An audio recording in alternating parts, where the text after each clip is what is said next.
ఆళ్ళగడ్డ ప్రస్తుత శాసనసభ్యురాలు నిన్న ప్రెస్ మీట్లో మాట్లాడుతూ నాకు ఎర్ర బుక్కు ఉంది, నాకు కూడా ఆ ఎర్ర బుక్కులో 100 మంది పేర్లు ఉన్నాయి అని చెప్పి ప్రజల్ని నాయకుల్ని భయపడించే ప్రయత్నం చేస్తూ ఉన్నారు.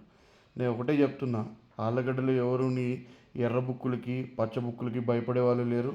ఆళ్ళగడ్డలో తీవ్ర స్థాయిలో ఫ్రాక్షన్ ఉన్నప్పుడే ఎదుర్కొన్న కార్యకర్తలు నాయకులు అందరూ కూడా ఉన్నారు. అన్ని విధాల ఇబ్బందులు పడే ఈరోజు ఇంత దూరం వచ్చాం. ఎవరు నీ బెదిరింపు తాటాకు సపోర్ట్లకు కుందేళ్ళు బెదురుతాయో కానీ ఆళ్ళగడ్డ ప్రజలు బెదరరు. అనవసరమైన మాటలు మాట్లాడద్దు.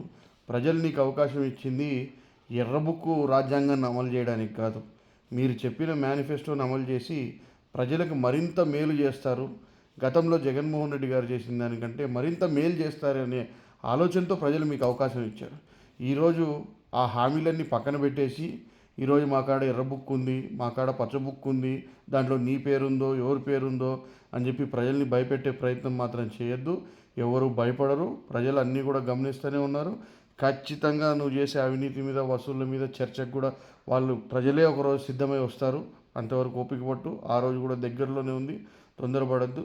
నేను ఒకటే చెప్తా ఉన్నాను, ఈరోజు ప్రజలు మీకు అవకాశం ఇచ్చారు, ఆశపడి మరింతగా మేలు జరుగుతుంది మాకు, ఈరోజు జగన్మోహన్ రెడ్డి గారి ప్రభుత్వంలో జరిగిన దానికంటే మరింత మేలు జరిగే అవకాశం ఉంది అని చెప్పి మీరు చెప్పిన సూపర్ 6 హామీలు నమ్మి ఈరోజు మోసపోయారు ప్రజలు.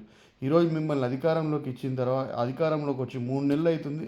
3 నెలల నుంచి ఈరోజు వరకు మీరు ఒక్క పథకాన్ని కూడా అమలు చేసిన పాపన పోలేదు. ఏమన్నంటే సాక్షాత్తు మీ ముఖ్యమంత్రి గారే అసెంబ్లీలో అంటాడు, ఏమని, నేను అన్ని హామీలు ఇచ్చేశాను, ఈరోజు చూస్తే భయం వేస్తుంది అంటాడు. అంటే 14 ఏళ్ళు ముఖ్యమంత్రిగా చేశాను, నేను ఎన్నో ఆర్థిక సంస్కరణలు తెచ్చాను, నేను వీళ్ళకి కంప్యూటర్ నేనే కనిపెట్టాను, ఇది నేనే కనిపెట్టాను అని చెప్పుకునే వ్యక్తికి మరి రాష్ట్ర ఆర్థిక పరిస్థితి తెలియదు. ఆ హామీలు ఇచ్చేటప్పుడు ఏ పరిస్థితుల్లో ఉందో రాష్ట్ర ఆర్థిక పరిస్థితి తెలియదు ఆయనకి. ఈరోజు కేవలం ఏదో ఒక రకంగా అధికారంలోకి రావాలా అని చెప్పి ప్రజలకి అలివిగాని హామీలు ఇచ్చి ఈరోజు మీరు అధికారంలోకి వచ్చారు. మీకు చేతనైతే ఆ హామీలని నెరవేర్చండి. అంతేగాని ఇట్లా మీరు బెదిరించి రాజకీయాలు చేయాలనుకుంటే ఎవరు భయపడేవాళ్ళు లేరు.